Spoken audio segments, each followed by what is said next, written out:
Մանտապանը կրկին եթերում է եւ հիշեցնեմ, որ իմ հյուրն է հանրային ձեռնարկության նախագահ Արտակ Գահաստյանը։ Պարոն Գահաստյան, քանի որ 90-ականներով սկսեցինք մեր հաղորդումը, փաստորեն համացանցում մարդիկ կային, որ գրում էին 90-ականներին ավելի լավ էր։ Երանի են տալիս այդ օրերին։ Ինչպես էր աշխատում համակարգը, որ մարդիկ այսօր ամեն դեպքում հիշում են եւ ասում են 90-ականներին ավելի վատ էր իրավիճակ, ավելի զինված խմբավորումներ կային, կարգ ու կանոն ամեն դեպքում այնպես չէր։ Ասացիք խնդիրը նա է, որ դուք հակված եք եղել պետությունը պաշտպանելու եւ ժողովրդին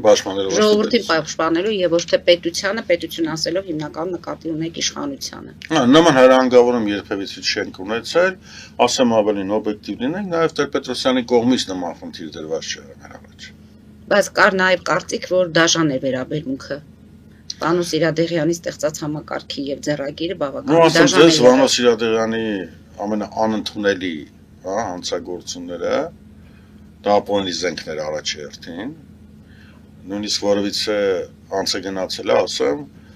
ասենք նույնիսկ մտերիմիտ համար չէր կարա միջնորդեր, անկախ թե դու ինչ հարաբերությունների մեջ էր, եթե զենքով վեկարում են, միանգամից գնում էր, դե նարկոտիկը, ոռնաբարությունը, մեկ է սպանությունը, դրանք են թեմաներն էր, որ տաբու էր, այսինքն պիտի գնար ամբողջովին օրենքով։ Ինչու՞ էր կայանում հաջողությունը, որովհետև այն պատժի անխուսափելիության սկզբունքը ակնհայտ էր, ով ուզում էր լիներ։ Հիմա չեմ ուզում անուններ տալ, մարդիկ արդեն մահացած են, բավականին բարձրաստիճան պաշտոնյաների եղբայրներ, քույրեր, զավակներ գրել են այն ժամանակ քրեական պատասխանատվության եւ ինչն էր հետաքրքիրը, պաշտոնյաները նույնիսկ չէին էլ համարձակվում բարեխոսեին իրենց զավակների համար։ Սա է աշխատել։ Իսկ այսօրվա դրությամբ մենք գործ ունենք ընտրովի արդարադատության հետ եւ նորից եմ կրկնում, այսօր ամենամեծ հանցագործը Հայաստանի Հանրապետությունում գործող իշխանության եւ իրավապահ համակարգի համար դա այլախոհն է։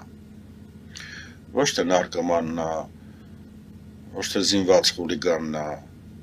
ոչ թե կառուցիաներն է, այլ այլախոհն է, այսինքն ով դեմ է իշխանության, ինքը համար առաջի թիրախն է եւ ամբողջ իշխանական համակարգը աշխատում է այդ ուղղությամբ։ Թվերը նոր ասեցի։ Տարեկան 2000-ից գործերի թիվը հասել է 40,000-ի։ Մենակ հունվար ամսին 26 թվականի 1650 գործ նորից ուղարկվել է դատարան։ Ցանց իմանայք, Մարի ջան, խոսում ենք թվերով, բայց պատկերացրեք, որ ամեն թվի տակ դրանք մարդիկ են, կենդանի, նրանք իրենց ընտանիքներն են, երեխաներն են, այս մարդիկ բացարձակապես որևիցե այլախոհություն, որևիցե բան պլաններ կատարելու եւ նրանց գերազանցիկի սինդրոմով առաջ գնալով մոտորապես արդեն 250-ից 300,000 ընտանիք արդեն ապականված է։ Այսօր Հայաստանի Հանրապետությունում ամեն 2-ից 1-ը որևիցե քրեական գործով անցնում է։